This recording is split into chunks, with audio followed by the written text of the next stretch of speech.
go. You Roberta. always trying to, but stop. You always trying to, let me tell y'all something right now. Everyone sitting at home. When we're on this app called Riverside, and there's a countdown, and Monet be sitting at the edge of her seat trying to get the first word in. Monet tries so hard to get the first word in every episode. To get the first. It was like 3, 2, here we go. Here we go.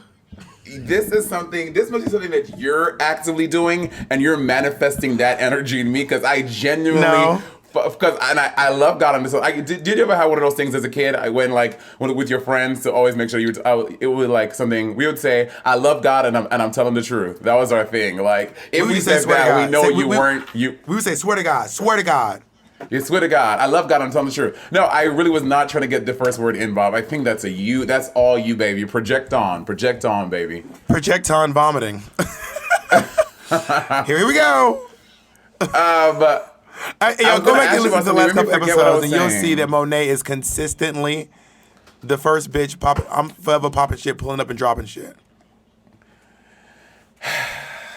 God, the level of energy breathe like that one more time and see what happens. The level of energy I have to muster up to not slap this bitch through the screen every week, it is astounding. Let me tell you right now. To quote Tamisha Moan, you might hit a lot of things, but you won't hit me. Little girl. Did she say that when she was arguing with Candy? Because Candy said, I'm about to pop somebody, or I'm about to if I hit somebody. And she was like, you might hit a lot of things, but you won't hit me, little girl. Listen, bitch, little girl. I'm waiting for the day when a fierce ass bad girl clubs-esque fight breaks out on Drag Race. I will be in my home screaming at the TV. You had your opportunity. You had every chance. You've been on Drag Race twice. You could have hit somebody. I don't want to be that girl. I don't want to be that girl fighting on TV, but I know somebody will. But that's who you are, Monet. You know who you are in Bad Girls Club. I didn't get no sleep because of y'all. Y'all not going to get no sleep because of me. That's you. That's who you are in Bad Girls Club. Get the fuck up. I'm not. No, Bob. Okay, in my life, I've never seen Bad Girls. She's the only person I know from Bad Girls Club. Oh, really? Yeah. Oh, Bad Girls Club. There's also that clip of that girl being like, I just don't know why you turned fake. Why did you turn fake? I don't know what happened. No, I don't understand. No, I don't understand, bitch. I don't understand. I don't understand, bitch. And then in the making the meme, people would put a spotlight over her, and it's just her in the spotlight. The whole thing is grayed out. That shit is so funny. I don't understand, bitch. I feel like if you grew up in New York City, Bob, I feel like you would have been like a fierce ball commentator. I would have loved to have been a commentator. Rak-ta-tak, rak-ta-tat, ah, rak-ta-tak, rak-ta-tak, ah, shag-ga-ga-ga-ga-ga-ga-ga, ah, shag-ga-ga-ga-ga-ga-ga, ah, ba-ba-da-da, ba-ba-da-da, pussy, pussy, pussy, cunt. Oh yeah, I would have loved that shit is bad. When the Queen Supreme, we run the scene. The Queen Supreme, we run the scene. I can still be one. You know what? I still have my opportunities to commentate at the balls, honey. Oh my God, are you gonna tell everyone the offer I gave you? And you're fucking welcome. The nice thing I offered you to be a part of. What are you talking about? You're gonna be one of the interludes on my album. Listen, your album is so secret, super secret. I'm afraid to fucking text to my friends about it. Bitch, when you call me, I be nervous. Cause y'all know Monet almost broke up with Difeo because he played a song for me one time. So I'd be nervous as hell. But I know we're not there yet at this point in the podcast, but in light of what we're talking about today, look what came in the mail today. What is that? Can you hold it closer? Oh, Vizzy. This shit fucking slaps. Okay, it's so good. So you're drinking. This is my third one today too. We're at work. Yeah, and we're at work. We're literally paid to talk about Busy. Yeah, but bitch, drink it after you're done. If we get a Ciroc, are you gonna have 5 of those too? I'm not over here on my fucking Soul Cycle bike while we're working. You know what? That's so interesting. Like alcohol company like Ciroc and Johnny Walker and those and Grey Goose. I only see them advertised. They don't have regular TV commercials. Have you ever seen one for alcohol? I don't think I've ever seen one for alcohol. No, yeah, I've seen some before, but there are also a lot of rules and regulations about who you can advertise alcohol to. and who you can advertise cigarettes to, which is why you don't see cigarette ads on television anymore. Bitch. What? Bitch, wait. Do you remember that big truth campaign for cigarettes back in like the early 2000s? Of that course. shit used to be, and they used to do all like the crazy ones, like on Times Square, where they were like all lay down in the streets in Times Square. They're like, body bags. this is how many, in body bags. It's like this is how many people cigarettes kill every minute, something like that. I was like, that was really fierce. Well, normally we wait until after the jump, but I guess we're gonna go ahead and hop right into it before the jump even happens. Today we're talking about advertising. The jump. Like after the break, after the first break. Oh yeah, the break, not the jump. What is the jump? No one uses that type of term. It's how we talk in radio. It's how we talk in radio. I also, you'll probably notice that one of my favorite truth ads was they did this one where there was this these three girls like in the mirror like trying an acne medication, and the first girl was like, "Oh my God, it's burning. It actually really does burn. That's so crazy." And the third girl was like, "Oh my God, it does. You can feel it tingling." And the third girl was like, "Oh my God, it really does. Wait, guys, no, it's really burning. Guys, it's..." And then her head explodes. And then they look on the back and they read the warning label, and it goes, "Would you use a product if it killed 1 in 3 people who used it?" Oh my God, yo! Cigarette ads did not play. They would have a mom and a grandmother, and the mother just pulls a gun out her pussy and shoots the grandmother in the head. And you're like, would you smoke something that killed mothers 1 and 2? This shit, that is crazy. Not an exploding head. Well, they used to have this one of this lady, and she was just kind of like sitting around. And then she didn't have a nose. She didn't have most of her fingers. I remember she was missing that one. her feet. And she was like, "Oh yeah, smoking. I lost all of my this because." And there was this one guy who had like a stoma in like one of the talk boxes. Yes, I remember that one. There were a lot of those. I remember a lot of those. He was like, "Oh, I'm just gonna give you a couple of tips. If you're gonna smoke, you probably want to know a little bit about how to take care of your stoma. So this is what I do." And then he did this entire like tutorial on like how he like when you're in the shower, you want to make sure you're covered up. You don't want to get any liquid in there because then you drown in your shower. Now I like to cover mine up with an ascot. That's so crazy. Yeah, he was like, "Oh, all my hair fell out and my skin is now gone." But anyway, so these are just a couple of tips if you are gonna keep smoking. Yeah, and well, the crazy thing is that those cigarette commercials were so intense and so crazy. And like honestly, it scared me. Like when I remember seeing it, like in like 6th, 7th grade, whatever, and I was like, I will never smoke. I don't want that to be me. So those commercials were effective on me, but at the country and the world at large, it is not effective because so many people still smoke. Maybe less than people still smoke, but I do think significantly less people smoke nowadays than before. Back in the day, everyone was smoking. And also, it's just hard to smoke. Like, I don't know if it's hard, but like in New York City, cigarettes are expensive, about $13, $14 a pack. A pack, yeah. Do y'all hear what I just said? $13 or $14 for every single pack of cigarettes. And I know people I'm gonna do some quick math while you talk. I know people that smoke a pack a day. Right. So that's 13 times 7 equals that's $91 a week. That's now wild. 91 times 52.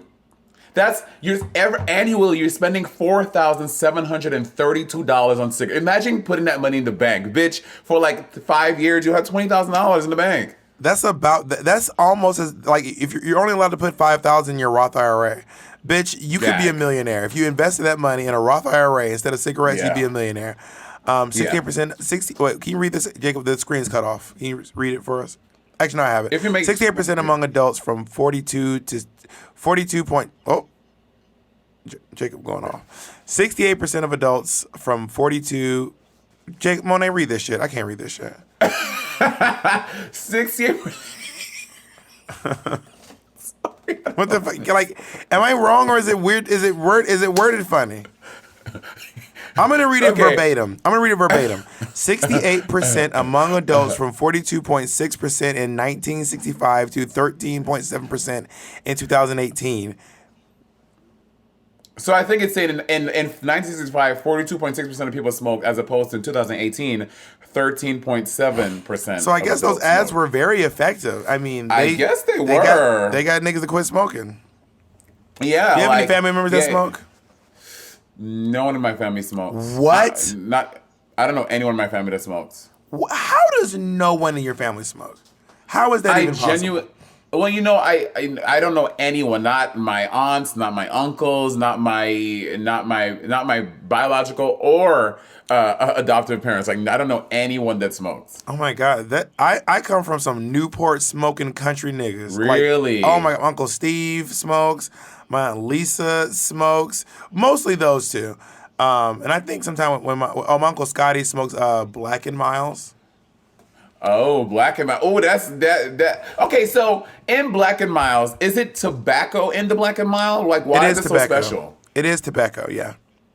But why isn't it just a cigarette? Like, is because it just the branding? it's like a cigar mixed. It's like a cigar and a cigarette rolled up into one, and they smell great, and people like to Black folks and they're flavored. Oh yeah, Black bitch. folks Okay, well, love Black and Miles. Black folk love Black and Miles, and I will say I'm the only one in my family that I even know that even smokes weed. My brother used to smoke weed a lot, like not a lot. I caught weed in his jacket and stuff. Like if I had to go, if it was my turn to take out the garbage, I would put on his bubble coat because I didn't want to go upstairs and get mine. Now you caught weed. You said like it was COVID-19. I caught weed in 7th grade when I found my brother smoking weed. That's when I caught weed. When did you catch weed? I found like a little something in his thing, but to this day, I think my brother does smoke cigars occasionally with his friends. Like straight niggas love smoking cigars. It's like a very straight broy thing. Like let's smoke a cigar. Blah, blah, blah, blah. Yeah, it is odd. I also want to say real quick. Total side note. Girl. No, you were side hoe. They are mad that we thought Tina won that lip sync.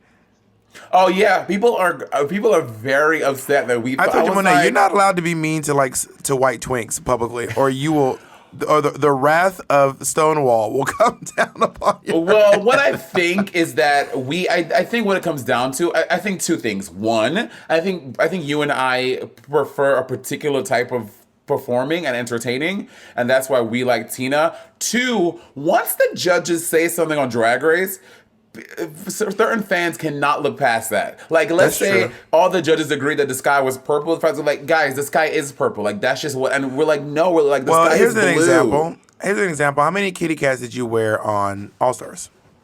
I wore 3. On All Stars?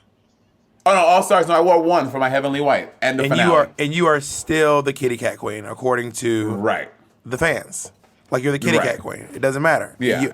Kim Chi could do a backflip and land in the splits, and she'll never be able to walk in heels, according to the fans. I think your runways on All Stars were amazing, but the fans are still like, Monet can't do runway. Her looks are bad. Like, y'all haven't even catching up with our shit, Mary. Yeah. There are people who still think I'm skinny.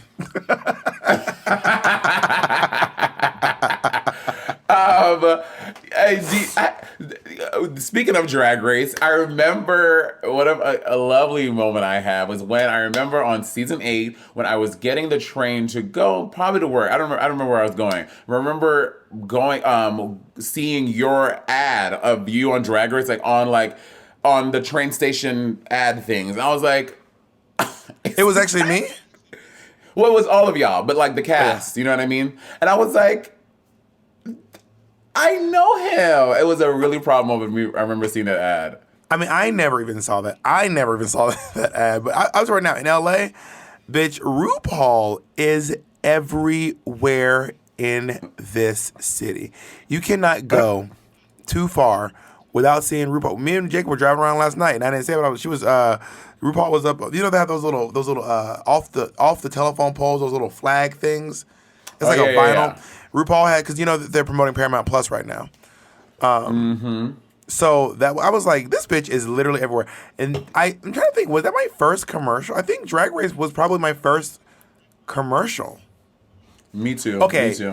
What season? Speaking of ads, what season has the best promo? Let me tell you right now, no 6. TV show does promos like RuPaul's Drag Race. Oh, zero. But that's because the whole onus is on us. If you any other TV commercial, it's like the stylist and this and the other. Drag Race, you're getting 13 narcissistic as fuck drag queens want to be in their best looking drag plus RuPaul 14 want to be in their best looks of all time. Like they can act, sing, and dance, bitch. Our shits be lit. But I think season 6 is the best promo. The season 6 promo was wild. RuPaul looked amazing in that leopard with the scratches pulled out of it. And also, I mean, obviously, the two best of the whole thing were Laganja with the shade, because Laganja has those long nails on, and then they throw the shade, and she turns her head like that, and then when Bianca is in the library just ripping up, I was like, that shit is so good. But then outside of that, I would also say that Drag Race Season 4 had a great promo. That was the Commence Dragulation, and they were all like robots and stuff. Oh, yeah. That was cute. Yeah, that was cute. And then All Stars 3. Where everyone's in gold. The gold thing? I loved. I kept rewinding back to that part over and over again where Benji LaCreme got hit in the head with the disco ball. The two things I could not stop watching in that one were Thorgy smashing a vase and Benji LaCreme getting hit in the head with the disco ball. That shit was just, I loved it. All Stars 3? No. Also, Trixie going, snatching trophies. I am a trophy. That whole promo was great. And it was David LaChapelle. No. David LaChapelle did season 10 as well, so.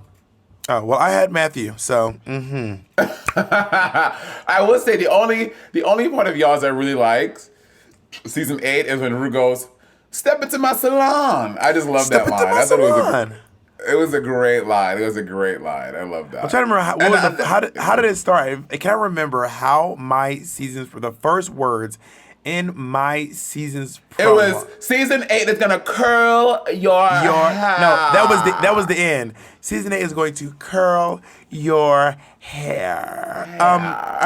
And you can use a touch up too, honey. Step into my salon. Does Mama have any time this evening? Let me check. Wait, is that really all the lines? That's so good. I don't remember how it started though. I can't remember how it started, but I remember Robbie Turner walked in and said, "Does Mama Ru have any time available this evening?" Then Naomi goes, "Let me check." Booked. It was great. Yeah, because your season was my season was the first episode of my season was the 100th episode. So RuPaul said, "Turn the competition up to 100. You wear it well." That was what it was. I love that. Turn the competition up to 100. Bob, oh my God, I never, how did no one make this connection? Your season had the 100th episode. My season had the 100th queen. No, it didn't. My season had the 100th queen.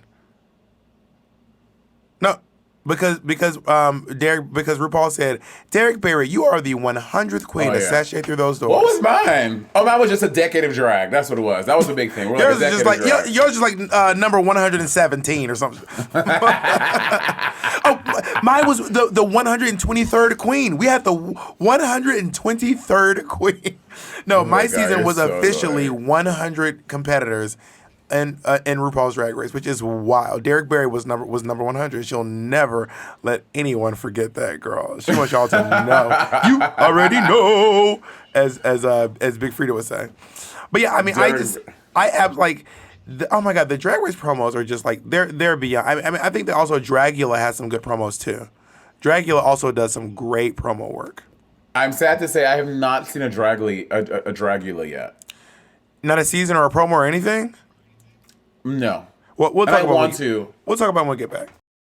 All right, now we're back. We're going to discuss why Monet doesn't support any drag queens who aren't on Drag Race. Oh my God. First of all, I just want to talk about it. And by the way, thanks for listening to those ads, guys. Thanks for listening. Also, you know what, right now, if any of the things we're advertising you actually like and would like to use, if you use our promo codes, it does help us. It helps us get more advertisers, help us pay. So there are ways you can support. If you cannot sign up for our Patreon, you can also just you can go to one of these ads. It really helps us a lot. So anyway, what are you about to say, Mo? About why you don't support? I'm not kidding. I'm not just doing this because this tastes really good. Because here's my thing with these hard seltzers. I'm not even doing an ad for Vizzy. This tastes like the flavors. Them hard seltzers, they be tasting like fucking water. And this tastes like what it's advertised. Anyway, besides the point. Why don't they put nutritional facts on the back of alcohol? That always bothers me. You said why? They don't. I don't know why they don't do that. Yes, they do. Well, not all. Like, it's not on Budweiser. If you look on the back of a Budweiser, there are no nutritional facts. When was the last time you bought a Budweiser? Not recently, but they don't have them. Anyway, That doesn't. They don't have nutritional facts on the back of beer. They just don't. They do. They do not. I'm telling you. Well, hold on. I think because you remember when like all like KFC and McDonald's and stuff, they all had to put their nutritional facts. I think after that, like I think that's a federal thing now. All like fast food places have to have like their things. I think everyone had to do that, so I think they do. Yeah, no, they're not on there. That you can go online and find out, but it's not on the actual bottle of beer, which I find. Well, if you are right now in this moment drinking a Budweiser and it has nutritional facts, please take a picture of it and tag us on Instagram or Twitter, and we will repost them. Hashtag sibling sippery. Yes, guys, help me prove Rob wrong. Help me. Also, no one here has done sibling jerkery. I've checked the hashtag every single day, honey. I check the hashtag every day to see. So the nutritional facts are on the 6-pack box. But when you buy a 6-pack of soda, the nutritional facts are on every single can. When you buy the Jones sodas, every bottle has when you buy not fun size candy, but when you buy like fun size candy doesn't. But most drinks outside of alcohol have the nutritional facts on every single beverage. Anyway, it's just something I randomly find. Oh no, she better can't. Oh my god. Throwing it back to your childhood, what is like the first like advertising series you remember? Like the first ads you remember in your life? I don't remember the first ads I remember, but I remember the one that stuck out the most. I remember DZ Discovery Zone, where kids can discover things on their own. It was I vaguely remember that. So DZ was the Discovery Zone, and it was a place where mostly you played laser tag. It was an arcade, and they had a laser tag room in the DZ. And I used to beg my mom, please take me to Discovery Zone. Please take me to the Discovery Zone. And I also used to love Toys R Us. I don't want to grow up. I'm a Toys R Us kid. Think I had a million Toys R Us that I can play with. From bikes to planes to video games. It's the biggest toy store there is. Gee whiz, I don't want to grow up. Because, buddy, if I did, I wouldn't be a Toys R Us kid. Yeah, of course I did. Did you ever, like, watch commercials and be like, I want to be a child? Like, because obviously you've had aspirations of being an actor, for, like, way before Drag Race. Like, did you watch this commercial and be like, Mom, I could do that? Yeah, I used to like talk to my mom, like, we gotta get me, I want to be on TV. I wanted to be a Barney kid. I really want to be one of Barney's. Oh my God, Barney was so good. Can I just tell you, in my life, I don't know, if maybe someone who works for the Barney Foundation listens to this podcast. I want to be the new Barney. They should bring back Barney. I want to get in the costume. I want to be the new Barney. I don't think you have a clean enough image to be Barney. I'm just keeping it 100. Time to turn the competition up to 100. I don't think you and your. They don't have to know who's inside the suit. Do you know who Mr. Barney was? But you're publicly advocating, and you're not quiet enough to not tell people it's you. Also, when Barney's like, I love you, you love me, bitch, we're looking so cunty with a. Yes.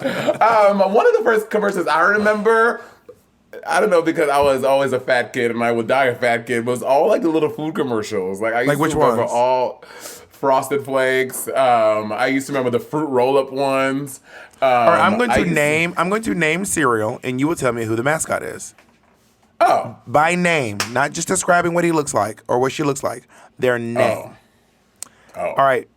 We'll start easy. Frosted Flakes. Tony the Tiger. Okay. Smacks. Smackery. Do you remember what the Smacks thing was at all? He was a frog, like a little toad. His name was Diggum. His name was Diggums. Diggums? What a stupid name. Why Diggums? Because he really dug Smacks. He really enjoyed Smacks. That was Diggums the frog. Okay, how about time out. Are you making that up? Or are you being for real? Jacob can confirm it. His name was Diggums the frog. How about how about Fruit Loops? Toucan Sam. That was Toucan Sam. All right. How about how about Honey Nut Cheerios? Oh, Bert the Bee. I don't remember his name. I don't remember the bee. I think it was like Honey Bee. I did not remember the bee's name. But that would have gagged you if I would have knew that fucking bee's name. You were fully about to change to a drag queen. You were like, his name was Honey Bee Heart. Honey Davenport, be Honey Girl. Do you remember the name of the giraffe from Toys R Us? Or did you even know it was? Did you even know it was a giraffe? I didn't know there was a giraffe. I was not a Toys R Us kid. His name was Jeffrey. Although every New York City kid went to the. So there was. I don't know if you were even around in New York for this. I was there for Toys R Us. I was there when the Toys R Us closed. Oh, yeah. Yeah, the big Toys R Us with the fucking Ferris wheel inside of it. Every New York City kid went there for a birthday or a something trip. Everyone that went to that shit. Yeah. I mean, FAO Schwartz was also owned by Toys R Us, which is why they closed too. Oh, So for those of you who don't know, the two biggest toy stores in New York City were the Toys R Us flagship in Times Square, and then there's an FAO Schwartz over by the Apple Store, the flagship Apple Store. And that was where it's famous because in the movie Big, Tom Hanks plays the piano by jumping on it. Plays Heart and Soul, I believe it is. And Toys R Us bought FAO Schwartz, and then when Toys R Us closed, bitch, FAO Schwartz went too, girl. See, that's the thing. Like places, certain people don't need ads. Like for example, this is something people talk about often. Well, obviously they did need ads. But you don't see things like maybe Jaguar. You don't see like Rolls Royce and like Bentley doing commercials. It's like their shit. They don't need commercials. Their shit sells on its own without that. Well, yeah, some places, but there are luxury brands that actually go out of business quite often. Luxury brands like who? Well, I've been kind of listening to watching the Business Insider YouTube page lately. I don't know, girl, my YouTube has gotten so fucking middle-aged. I don't know what is going on. We're getting older, girl. We have new priorities. We're getting older. I will just sit down and watch like a couple of Business Insiders in a row. It's like the rise and fall of Chuck E. Cheese. What happened? I'm like, ooh, what happened to Chuck E. Cheese, girl? And I was like, why are Doc Martens so expensive? And I was like, I want to know why Doc Martens are so darn expensive. Why? I'm a Doc Marten girl myself. I love Doc Martens. But first of all, let's talk about how I got you those Pride Doc Martens. Are you gonna say thank you? Oh my God, Monet! You mean the one that you literally did gaslight me on and told me that you did not? Oh, not the gaslight ones. Okay, not the gaslight ones. Got it. The matte ones that have the rainbow stitching in them and the rainbow pride flag. Okay, first of all, Patty got me those, and don't you ever forget that. Don't ever forget that. No, yeah, Patty gave Jacob and me a pair, and then you gaslit me for your next little pair. No, that's not wrong. Doc Martens, that's not wrong. That is wrong. Yeah, exactly. Exactly. It's not wrong. You said it right. Freudian nip.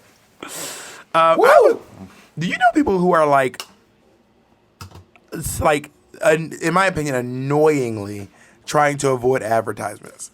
Like people who are like, if an ad comes on, they're like, la la la la, la la la la la la la. Like, have you ever seen anyone do that? Because I've seen people do that, like who hate being advertised to. Well, I've seen people plug their ears, close their eyes, and go la la la la la while ads are on. Why? What's the purpose of it? I don't understand why. Honestly, I don't. They want to watch videos on YouTube, but they don't want to pay for it with watching ads. I'm like, girl, you can pay to not watch videos on YouTube. That is perfectly an option. I do it. But people were like, advertisements. I'm like, you have to guys, when you don't skip YouTube ads, you actually help that person whose video it is make more money. And if you go as far as to click on it, they will really make some coin. Yeah. And like in the realm of advertisements, bitch, like you have Judge Judy is a prime example. Judge Judy, after 11 minutes of the show, there are 4 more commercial breaks in a half-hour spot. So it's like 2 minutes of the show happens, 3 minutes of commercials. 2 minutes of the show, it is like that is the cycle of that, and it drives me insane. But I'm like, that's why Judge Judy is like the highest paid judge in TV show in the world. She's the highest paid reality TV personality of all time. And she only works. You know how many work days of filming she does a year? I don't know how many. 10 days. They do 10 days of they do 10 days of 10 cases a day. And then she's done. That old lady be turning them and burning them. She ain't no spring chicken. Yeah, but did you see when Judge Judy went on the Wendy Williams show and she showed a picture of her and her husband on vacation, and Judge Judy, her 77-year-old self back then, was on this boat in her two-piece white bikini looking stunning. Yeah, but she has 355 days a year to work out. She has 355 days a year to do whatever the fuck she wants. You know Judge Judy. Look at Judge Judy. Look at Judge Judy. And you know Judge Judy be like, not these fucking 10 days. Not these fucking 10 days. I can't. You're a liar. You're a liar. Mr. Giacone, you're a liar. Mr. Burton, don't come at me like that, Mr. Burton.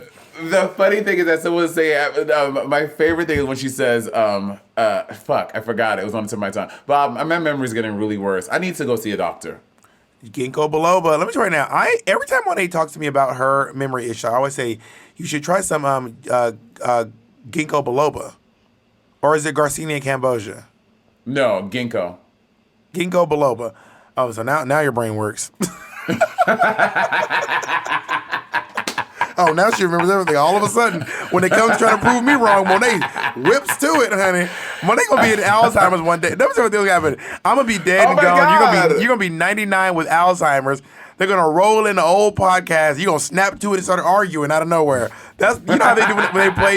Like it's like a 99-year-old lady, and they like play like a video of her. They play like a video of her like dancing, and she starts dancing. That's gonna be you, except just arguing with me. Now that we do ads and commercials, like I guess this with acting, period. But I feel like acting for commercials is different than acting in other shit that we do, like for movies or whatever it is. Well, I haven't done any movies. You've done movies. Yeah, for sure. It's short form, and you have to really nail it quickly. I mean, do you have a favorite commercial you've ever done? Like you're like, oh my god, this commercial is so good. I will say, I haven't seen it yet, but I just did a big spot for another spot for Truly. And this one is like heavy in like the visual effects. Like it's all on green screen. It's like apparently crazy. It was a long day. It was one of the longest shoots I've done for a commercial. And I was going to vlog it, but I just didn't. Anyway. Was the day you was late for work? Mm-hmm. And it was like about 17 hours filming this commercial, but I think it's gonna look really fierce. I'm excited to see it. So right now, if they don't make a feature film, also not you pushing Truly and Vizzy at the same time, bitch. Pick a lover. Who's it gonna be, bitch? Who the fuck is it gonna be? Yeah, Vizzy about to pull that fucking sponsorship on our goddamn ad while you trying to be cute over there. Well, that's because, Bob, would you know? Now you're nervous. Now when they're like, This is a question I have for you. Honestly, we never really talked about it. You know, as someone who is sober, do you feel weird about doing ads for alcohol brands? Can you talk about that a little bit? Typically speaking, Monet does our Vizzy ads. Whenever we have a hard seltzer, Monet usually does them. And except the time Monet didn't, and I didn't. But oh my god. I don't feel weird because I don't feel weird about it because it's not like I disapprove of alcohol. I just don't drink alcohol. You know what I mean? I don't disapprove of marijuana. I just don't smoke marijuana. And if a pot dispensary wanted to come to us for advertising, I certainly advocate for the ethical and what's what I'm looking for? What's what I'm looking for? The ethical and the leisure use of leisure marijuana. Recreational. You mean recreational. It was recreational, yeah. And the recreational use of marijuana, it could really help our country out a lot. Girl, we could really, honestly, between marijuana and just like, diet cocaine, we could really probably send if we put marijuana, a little bit of coke, and lottery in every state, we could send everybody to college for free. Everybody. I will say. Listen. Oh, and if we throw in prostitution, bitch. Hello. We're going to grad school. In Australia, prostitution is legal, and I tell you, there are like people who are starting businesses and companies and retiring at like 25 years old because they've been doing prostitution selling pussy since they've been 18, and they have made these lucrative careers, and now that gives them the rest of their life to kind of do what they want, because and it's honestly great. And they have, like, in Australia, because it's legal, like, they have, like, government, like, testing, and it's just all much safer because it's legal. I don't understand what is America's fucking problem. Realistically speaking, Monet, realistically speaking, how much do you think you could fetch for a night with Monet Exchange? Like, if in all honesty, if you were to go on the market, if I advertise for a night with Monet, how much for a night to slap them cakes? Like, how much? As whatever will get the most money, whatever will get you the most money. How do you think? How much do you think you can get realistically? Realistically, Jacob, can you Google how much a high-end escort costs? Like a really high-end escort. Realistically, I think one night. Well, first of all, let's talk about my advert, like my Rent Monet page. Okay, it'll be me. I would rent be in some Mo rent. Mo rent. Pay Mo's rent. It would be like, my ad would be like a very beautiful shot of me, and then there will be probably like nice, pretty shots of me in, like, you know, my very like high femme. And I'm thinking for a weekend, and I mean Friday. A weekend. Friday, Saturday, you leave Sunday morning. Okay, well, just to hang out with me for the weekend, but in like, because, you know, they're different. And you have to put out. Whether you top or bottom is your business, you have to. And I am a client looking to slap some cakes. I want 2 nights. You have to come Friday morning, leave Sunday morning. You need to show up at Friday morning at 9 a.m. Okay. On my profile will be a few pretty shots, and not very high drag. It would be like, you know, one of my more femme shots, like me with like my long human unit, something like that. Very cute. Then I would have a swipe up of like a video of me with just like panties and a bra, looking very cute, very fetch. So that's gonna get them already. But I think I would do, like, for the whole weekend, I would do. I think I could get $25K. Monet, you are underselling yourself. Bitch, if I was doing a full weekend, I mean, I'm showing up. Okay, first of all, let's imagine this. If you are giving the Monet fantasy, you have to be in drag you have to be in face the whole time. Bitch, you have to shower with a fucking a bucket on your head, do the ice bucket challenge just to shower.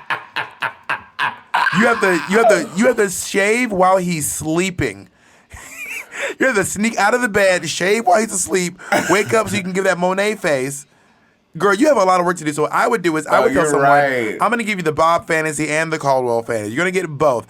I think Bob the drag, Caldwell's going to show up and we're going to have sex. Off the bat, I'm walking in slurping some dick. Oh no, yeah. See, this is why you never going to get booked again. Okay? That's why you never getting booked again. I'm walking in, and before you eat, as the moment I get my money, we're playing tongues. I'm fucking hit. I want you to touch that little dangly thing and swing it to the back of my throat. Okay? And then we're gonna like laugh and play and kiki. Bitch, I will put you on my Instagram live. I'm here with my man. I'm gonna give you the full partner fantasy. You're gonna think we are dating. Bitch, I will call my mom. She can get a cut too. Okay? And then I'm gonna get ready, because you know I'm a queen, so I'm gonna get ready, and then I'm gonna put on something very, very sexy, and then give him that full fantasy. I cannot even picture you getting in sexy Bob drag. Sexy Bob drag, I cannot even. I am sweating thinking about you being sexy. It's just not you're not that girl. Wow, you're hating. I would end up so for me, for the full weekend, and I'm telling you, I am not kidding, and I do believe that I could fetch it if she needed it, honey. At the minimum. And I mean, I'm like, this is my bare minimum. $200,000. No, no. I said what I said. I said what I said. No. Okay, maybe that's what you want. That's not realistic. Yes, it is. I'm also famous. Like, I am a famous drag queen. That doesn't. Yeah, but the people who like drag aren't the ones who are probably buying escort services from you. You don't know that. You're assuming. You are assuming. Because, you know, there are girls from the show who still are ladies of the night. Really? Yeah, a few. Well, I mean, to be honest, in my youth, I have gotten money from dudes for sex. Absolutely, I have. Monet, you been hooking? Oh yeah, back like before Drag Race, like I used to get money for sex. How much? It wasn't like something. The only thing I would do, like one time I slept with a guy and he like got a hotel, and I wasn't looking for money, but like they offered, and I was like, okay, like this much, but like they would get a hotel, and one of the ones I used to go to a lot was the Marriott by LaGuardia. So here's a question I have for you. Then you go hook up with a guy, right? Back then, this was on this is on Craigslist. Like when I used to hook up with guys on Craigslist. Got it. Well, this is old then. You hook up with a guy, right? Old. You're done, and he thinks you're a hooker. And then he tells you, oh, the money's on the counter. You look over, and there's $5. You weren't planning to get paid from him. You weren't planning. You were going to hook up no matter what. I would leave it. Are you insulted? But it's $5. I am insulted. First of all, I would never hook up with no nigga leaving $5 for me. Wait. But you weren't even expecting money. It's just $5. But it's $5. You're above $5. Yes. Bitch, I'm taking that money. I'm doing what? No. I think if I look over and it's $5, I don't leave it. I just go $5. You owe me some more money, and I would just get as much as I could. No, I would just leave it. But like I would get like one time a guy gave me like $450. What? Yeah. Pre-drag race? Girl, I would have been like, Barracuda, I can't come in tonight. I was working at Barracuda. This is probably about the time where Were you in Judge? Were you in drag? Yeah, it would be like let's say I was like I told you I used to go to this sex party. Oh my god, I never told you about this. You must have advertised. Like you don't just give people money if they didn't ask for it. The kind of guys I was hooking up with, these were hood ass niggas that were drug dealers. These are the kind of niggas that would, like, you know, where you see people with like thousands of like, they just like, yeah, niggas at the strip club acting crazy, at the strip club going bananas. I'm out with my fucking money, nigga. Like that was the kind of dude I was hooking up with. Talking on the phone to the money. Right, very that. So but back in this is before I even started drag. This is like, well, I was doing drag, but I wasn't working or anything. I was just going out in drag. But like once I'm coming home from, I think it was the Ritz or something like that, I heard about this sex party in Brooklyn, and it was in Park Slope. And I went to the sex party in Brooklyn, and Sweetie was like the mother of the house. Sweetie used to do the sex parties and the T-girl parties. Yeah, so it was like in Park Slope, and you had to like, it was like, I don't know, someone sent it to me, but you had to like get the email to go to it. So then I go to the door, and it was very... Also, rest in peace, Sweetie, to everyone too. Sweetie. Yes. You knock on the door, then you get to go downstairs, and Sweetie be right there. Girls used to go for free, and guys had to pay $25. So, and this is the first time I met Sweetie, and I think I used to, I don't know for sure. Again, I don't know for sure, but I think I definitely saw there before. Nay. Well, believe it. I didn't even have to say their names. Who else you saw, bitch? Say their names. Say their names. But bleep them, Jay. Bleep them. I definitely saw.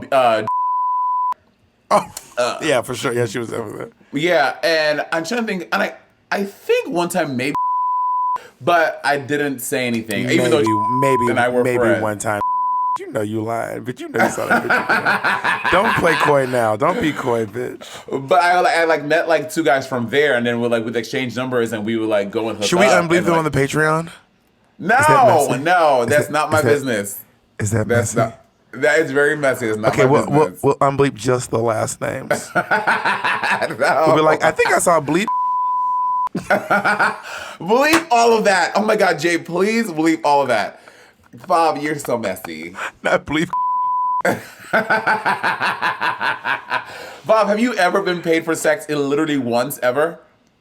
No one's ever offered. Now I feel like a dumb hoe. Because I've been fucking a lot for free. I feel like a stupid hoe. I can't believe no one ever paid me. I paid for sex one time. And I kind of have dreams of being a madam at a brothel. I kind of like fantasies of that in my head. Like I really just want to run. I don't actually really want to do it because it's something that'd be a lot of work and it'd be quite dangerous for me. But I want to run a brothel, like a queer brothel with like gays and trans people and like non-binary people, Oh my gosh, should we open up a brothel in Nevada and we can But I also want to have a show. Like I want to have a theater in there too. Like I want to have a theater in the same space, like a bar. People who are coming for hookers ain't trying to see no show. Not necessarily. If there's a bar, so there's two businesses side by side. The bar supports the brothel. There's a house attached. There's a house like on the property. There's a big property. There's a massive house, and there's a bar. People can go to the bar, see shows. Because Monet, I know this from my Lucky Chang's days. People come to the shows to pick up the hoes. That do happen. That is gonna be our tagline. Come to the show to pick up the hoes. No, come for the show, stay for the hoe. Bob, I'm not kidding. Should we open up a brothel and show bar in Nevada so we can make a safe a safe space for queer folk to safely make money using their bodies? I mean, listen, maybe down the line. Let's talk about it when we come back. Okay, bitch, we're back. I'm not kidding. I am so about this because I really think there's so many. We know so many friends who have had to who do sex work, and it will be so great because maybe there is a safe this type of thing exists for queer folk in Nevada. They probably is. Maybe I don't know it, but I mean the thought of opening that up so. I thought about it a lot of times. I love the idea of having that. There's a bar and a house on one property, and you go there and get your whistle, wet your whistle, then get your dick wet too. We're gonna talk about this after this. I'm dead serious. We're doing this. I want to ask you about like offensive commercials. Have you ever seen a commercial you were like, this shit? There was this commercial a while back. Jake, can you Google black guy toothpaste commercial? It's this commercial where this guy is like trying to get this kid a balloon from a tree. Then he climbs up this like satellite to get this balloon, or like a light pole to get this balloon for this kid. And when he comes down, the kid's mom is like scared and nervous. And you just watch it real quick. Oh, what the fuck? And I also feel like clearly that guy was maybe some sort of a child predator, because it seemed like he was. Oh, he had multiple balloons. Oh, I see what you're saying. Yeah, it was like he was putting the balloons there or something. See, I interpreted it as this happens to him all the time. He's just trying to help. But how often do balloons get stuck in that one place? And why he's so good at climbing this pole?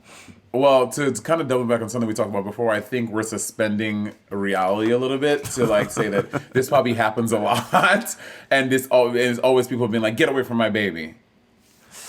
But yeah, I mean, anyway, that was like, it's like in this list of like offensive banned commercials. There's a whole side of YouTube that is like banned commercials. There's a commercial a while back. There's a commercial a while back of a little kid in a store screaming, like, "I hate you, you're the worst, leave me alone," like to his mom. And then it's a condom commercial. It was like a horrible little brat kid. And then it was like, wear a condom. I can't think of any problematic commercial. I probably have seen them. I just can't think of them off the top of my head any commercials that have been super problematic that I've seen. Well, you know who you're not going to see in commercials anymore? You're not going to see Mr. Potato Head, and you're not going to see Aunt Jemima. Oh my God! Well, the whole sort of Aunt Jemima is I was watching a YouTube video. Ironically, ooh, fancy Aunt Jemima, my. I don't say aunt. I always say aunt. Jemima, my word. Like, do you say Aunt Hazel or do you say Aunt Hazel? Well, I have an Aunt Hazel and Aunt. No, I have Aunt Lisa and Aunt Hazel. So you say each both? One. Yeah, but based on the aunt. Auntie. I guess I say auntie. Yeah, I say auntie, but I don't say. I guess I say aunt. I don't know what the fuck I say. I guess I just say both too. I don't fucking know. Yeah. Yeah. So wait, what were we talking about? Oh, Ginkgo biloba. Aunt Jemima. Aunt Jemima. Yeah, that was. And the whole potato head thing is because I was so confused about the Mr. Potato Head thing because I thought that they were saying take away. The Potato Head. Mr. Potato Head. I thought they were saying take away. But I guess they're making the whole brand just Potato Head. I thought they were saying no more Mr., no more Mrs. Only. I was like, you can just add. I was like, this is why. This is why it's confusing messaging and it's gonna make right wing folk mad because like there's this whole thing that they feel like we're trying to take away traditional. We're like, no, we're just adding. Like, that's what gender and so we're like adding. There's just so much out there that we don't know. You can't buy Mr. Potato Head anymore. So now you have to just buy Potato Head. And when you buy Potato Head, in the box, you can make Potato Head whatever. You can use the gender expression you want for your Potato Head. Right. Which is, well, and I was so funny about it. Did you know that back in the day there were actual potatoes? I don't even want to know Bunny's take. I'm afraid of hearing Bunny's take, girl. No, they were actual potatoes. No. Yes. Bob. Bunny talked to. Yes, Bob. Bunny is. Okay. But listen, Bunny was there. It was her lived experience when she was a kid. I'm going to tell you what it actually is. Potatoes and stick things in them. No, they sold the things with no potato head. They did not sell potatoes. All they sold was the stuff. Yeah. Well, you making it sound like they sold potatoes. I didn't say no. That was completely. You said back in the day it was an actual. You said back in the day it was an actual potato. No, back in the day. I said back in the day people used to use actual potatoes, and that's what Bunny used to do. She used to get the thing, you just put it in like a real potato, which sounds so crazy to me. I mean, it sounds wasteful. I guess that's why they were like, we don't want these kids wasting potatoes.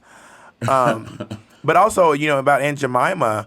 There's a lot of controversy around Aunt Jemima because there are some black people who want Aunt Jemima to stay, some people who don't, and some of the models and actors who played Aunt Jemima over the years are kind of like, this is my grandma's legacy, and other folks are like, yeah, but the character is still racist and so super racist. So the story of Aunt Jemima is a mammy type character that was created during slavery and persisted well after it, well into the 2000s. And she was this mammy kid, like a big fat black lady. She wasn't always fat. She got skinny later on. She got glasses. She was fat back in the 30s and 20s. She was fat. And then as the time has gone, Aunt Jemima is squinty. And I would like for all fat black women to know that your bodies are completely valid. There is something I think a little bit offensive about the notion of like saying that fat black women are inherently offensive because they're fat black women. Like, ridiculous. I think it's actually what people have put on to fat black women. It's not actually fat black women themselves. It's the image and the ideas that people have put on, plus size black women. Anyway, but some of the families of the women who modeled and acted as Aunt Jemima are kind of like, well, this is my grandma's legacy, my great grandma's legacy. Like, what's good? What do you think about that?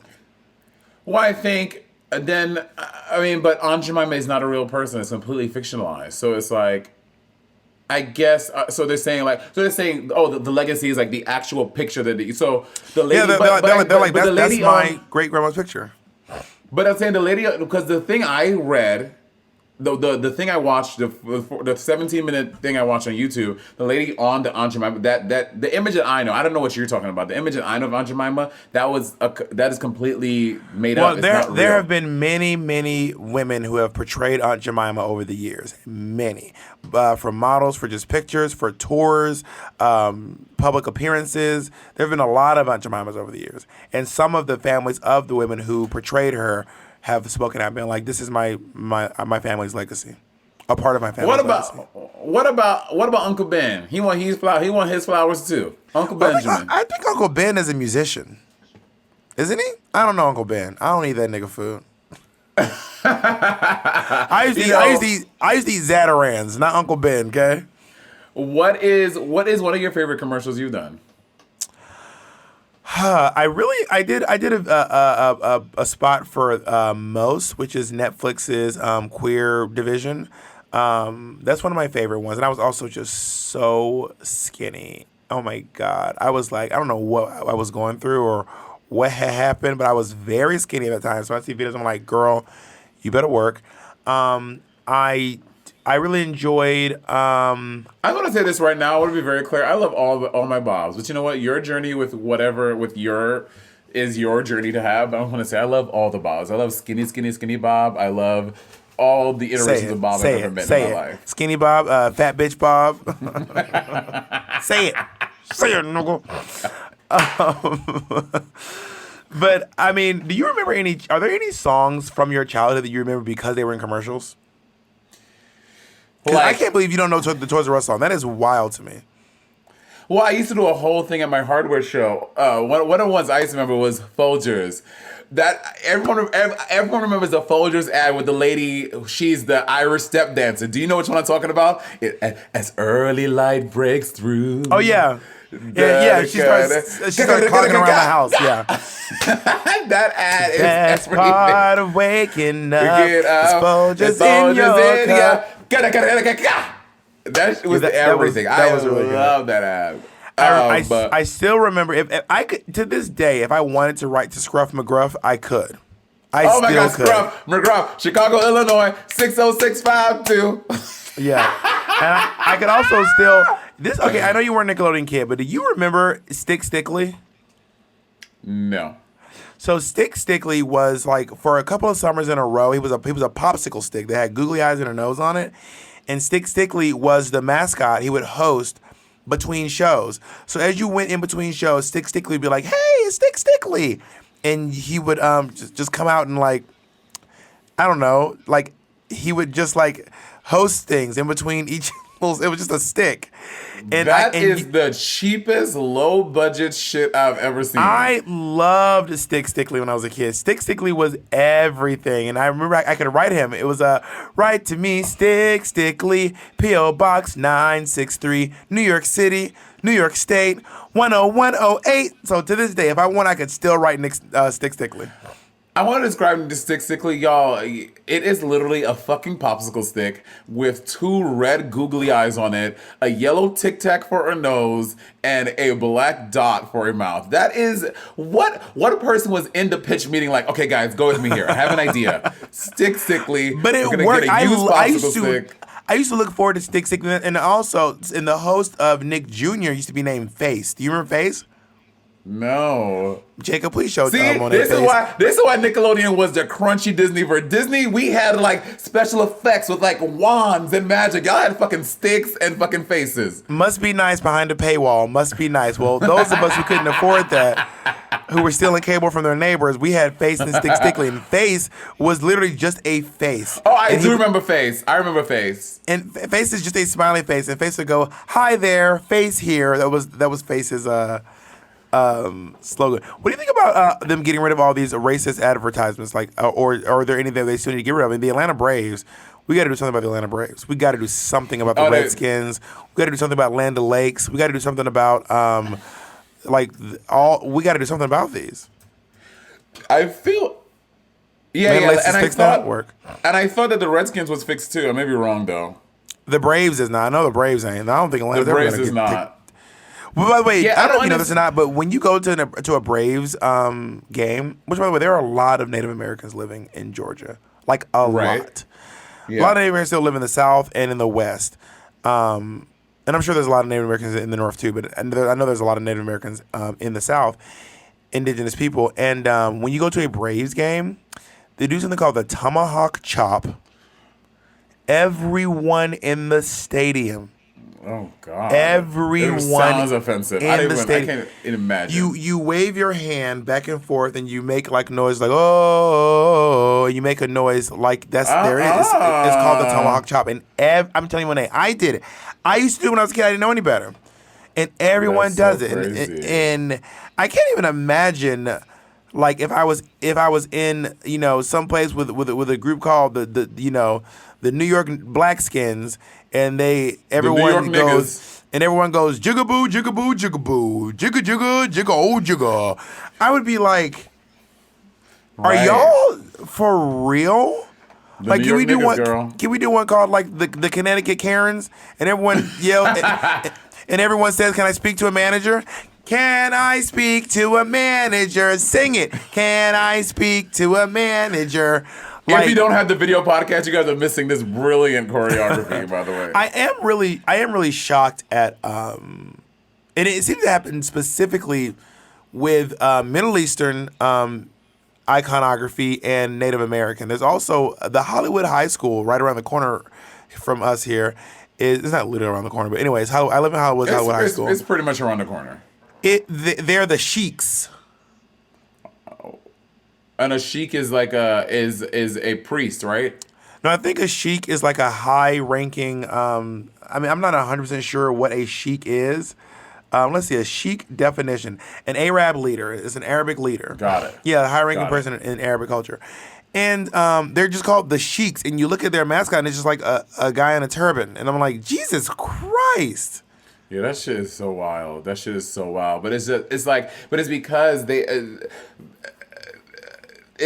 people are so desensitized to what that means. Like, obviously, if it was something like the black faces or the niggers, like, people would be like, "Oh God, we can't do this." But for some reason, indigenous and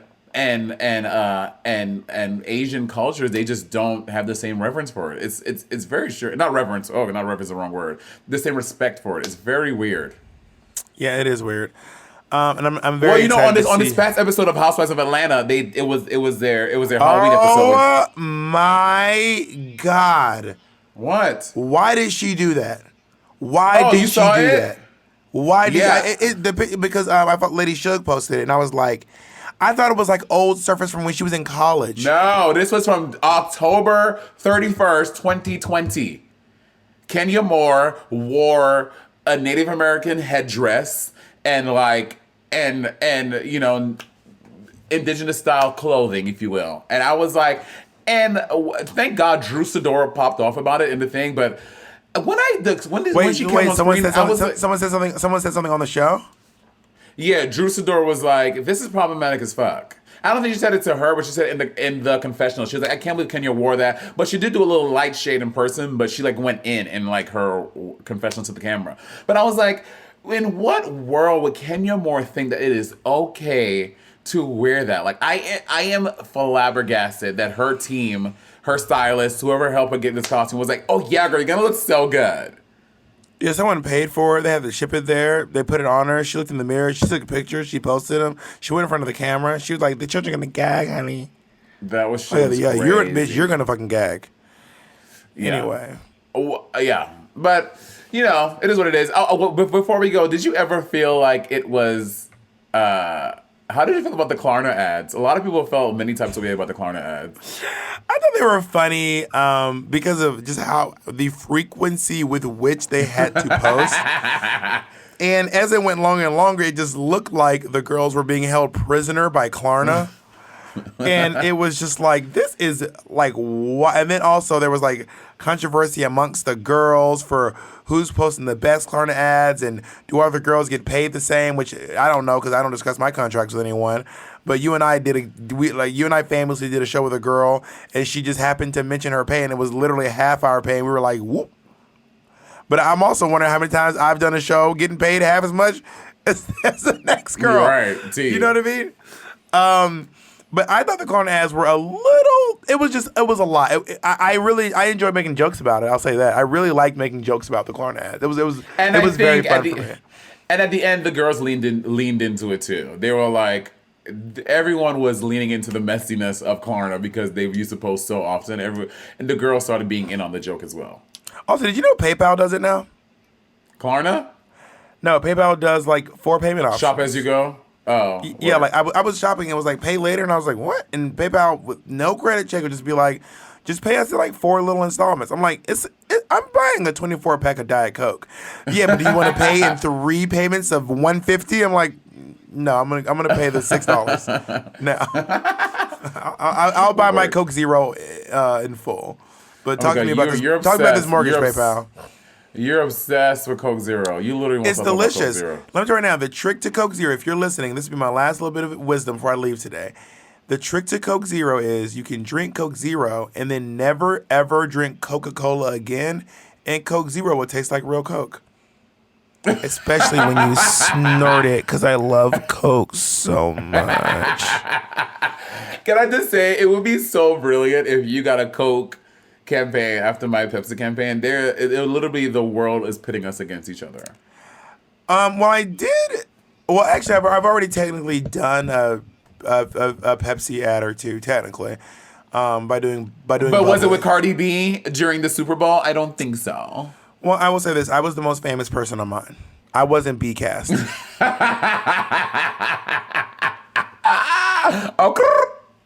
but I've done some bubbly, which is PepsiCo. But I think maybe because of that, because of my little bubbly spots, I'm out of the running for I've done two bubbly spots. But do you remember the iconic Pepsi commercials back in the day with Beyonce? Remember when Beyonce was like all the images of her in like all her years? Well, the most iconic one is Beyonce, Pink, Britney Spears, and who was the Enrique Iglesias? I don't know, Christina. It was Enrique Iglesias.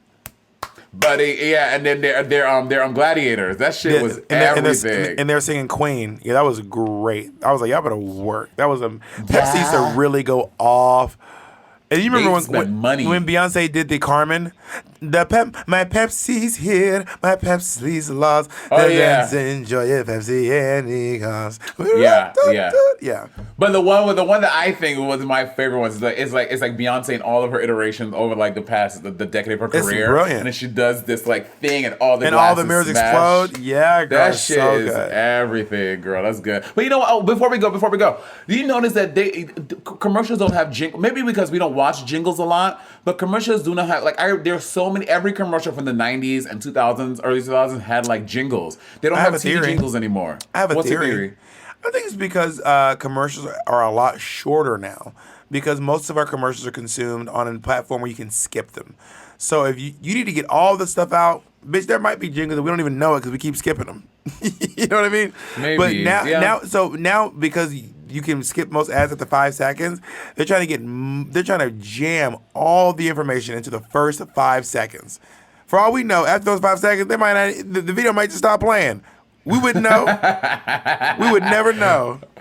Yeah. But I'm saying, but those things work. Like, look at the amount of jingle that you brought up from the 90s and 2000s. Yeah. Like, that obviously was effective. But bitch, you had to watch them. You had to. No one could. You had to watch them. There was no choice. Do you remember the Quiznos commercials? Try Quiznos subs. It was these like weird little gerbils who would sing about Quiznos subs.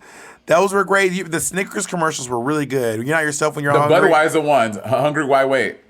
Yeah, I remember there was one where I think it was Gladys Knight playing football, and then they were like, "You're a real diva when you don't eat."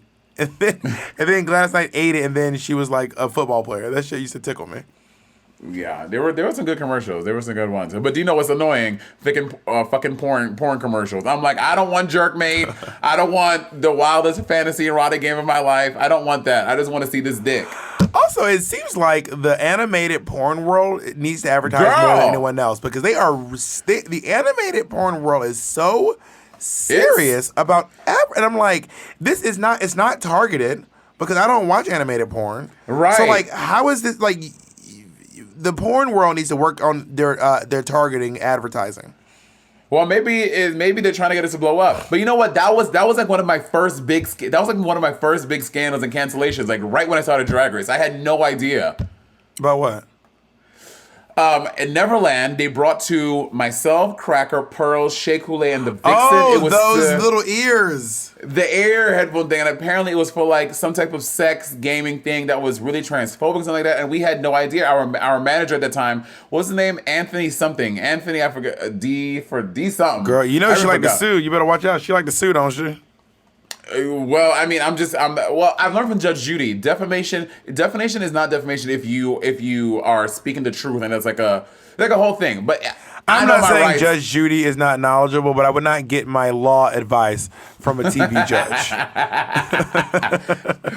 But anyway, he brought us this offer, and of course, this is like literally like one of the first things that came to me and Cracker, and we're like, oh my god, this is like great money. We're like, let's do it. And then bitch, we posted them pictures. The next day, people were going, I cannot believe you said. I'm like, oh, we did it now. How much was it? And Kim too. Kim Chi was part of it. How much was it? I dare you to say it. Don't say it. It's tacky. Yeah. It's tacky, Monet. Say it though. No. I will say this: tacky. It was definitely more than the $450 I got paid that one time to fuck that guy. Work. Well, I love you very, very much. This was really fun. I was really tired before we got started. I woke up early. I fell asleep late last night. I woke up early, and I'm like, but you know, you gave me some energy. You're welcome. You want to send me some? You want to Venmo me for that? $450. I know you're right. I know how much that was just for a half an hour, bitch. Oh, this is a whole hour. Oh shit, we gotta cut this short. That's the y'all don't realize this. When you are with a sex worker, if you pay for the hour If you roll over into the next hour, it's now 2 hours. Absolutely. So you might as well spend the next 59 minutes together. If you go over 1 minute, we're in hour 2 now. You gonna pay for the full 2 hours. You might as well spend the time, honey. Because if you go an hour and 15 minutes, it's a 2 hour charge, honey. Spend the time. Ask that nigga what he had for lunch. Even if you already came, hang out. You play Smash Brothers. Who do you main? Because I'm getting my money's worth today, motherfucker. Hello. Amen. All right. Bye, Monet.